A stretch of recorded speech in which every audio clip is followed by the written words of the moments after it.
Gimkit just released a feature called Gimkit Creative, which puts all the creative tools that Gimkit uses to build all of their game modes in the hands of students and teachers. This is a powerfully creative opportunity for students and teachers because instead of just being forced to answer questions about content, now students and teachers can create whole worlds that bring that content to life. So let's take a look at what that looks like. When you click on Gimkit Creative, you'll notice that you can create 3 maps right now. I've already started one. Let's start a new one to see what that looks like. Name your map.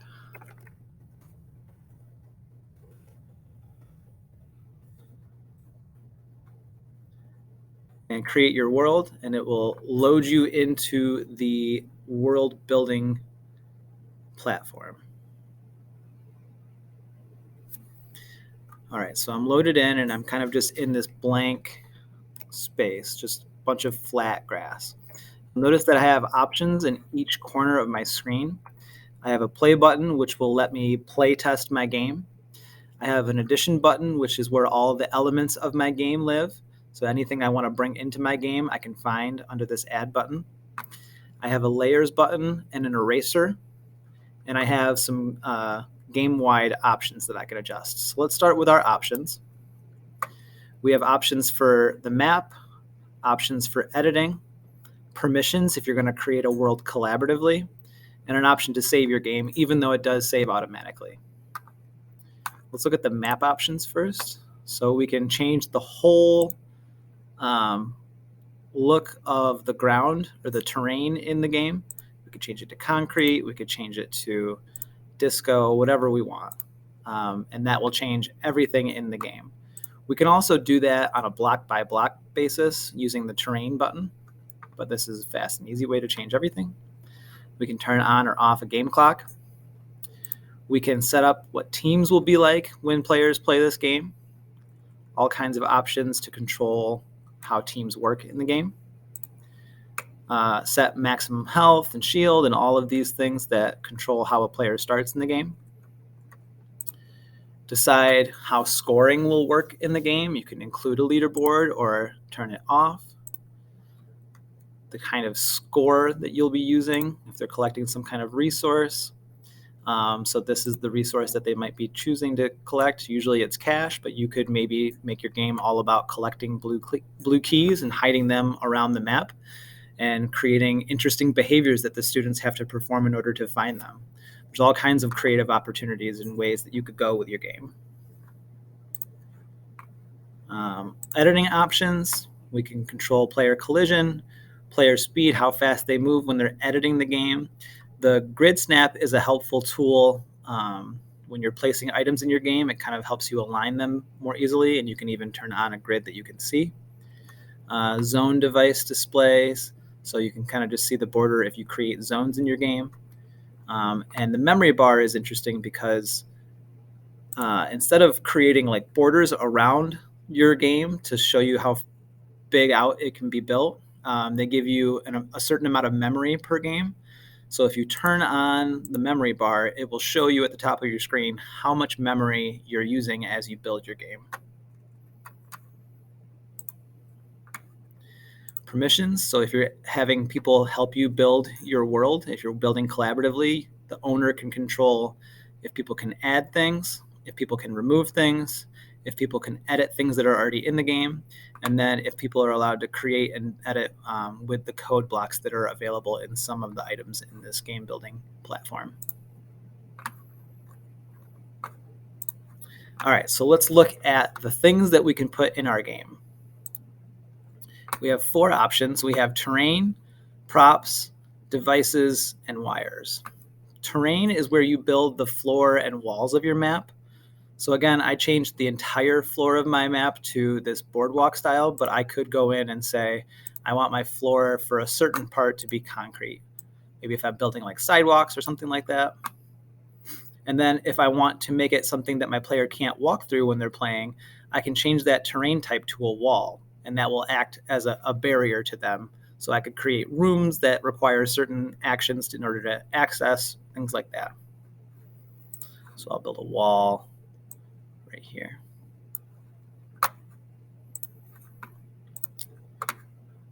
In addition to terrain, we have props. These are different objects and decorations that we can put in the game. And there's a very large collection of things in here. So you can start to explore this list, and maybe that will help you decide what kind of aesthetic you want your game to have as you build it. Seeing all the different options that are in here. Lots and lots and lots of things in here. Certain props can have certain behaviors as well. So once you put something in your game, you'll be able to click on it to modify it and control the settings that go along with that object. Devices are all of the game mechanics. So there's a ton of devices in here, and they all represent different things that you can do to control your game and the way players play it.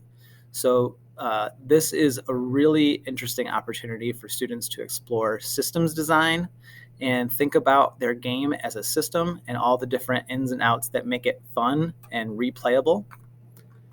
So some things that will be used a lot are the questioner. So this brings in a question kit. So when the player goes up to this, they'll be able to interact with it and answer questions. You can also, if I click on this to modify it, you can include the kit ID. So this means that you could have more than one kit be part of your game. So if you have different sets of questions for different parts of the game, you can kind of split that up that way, which is really interesting.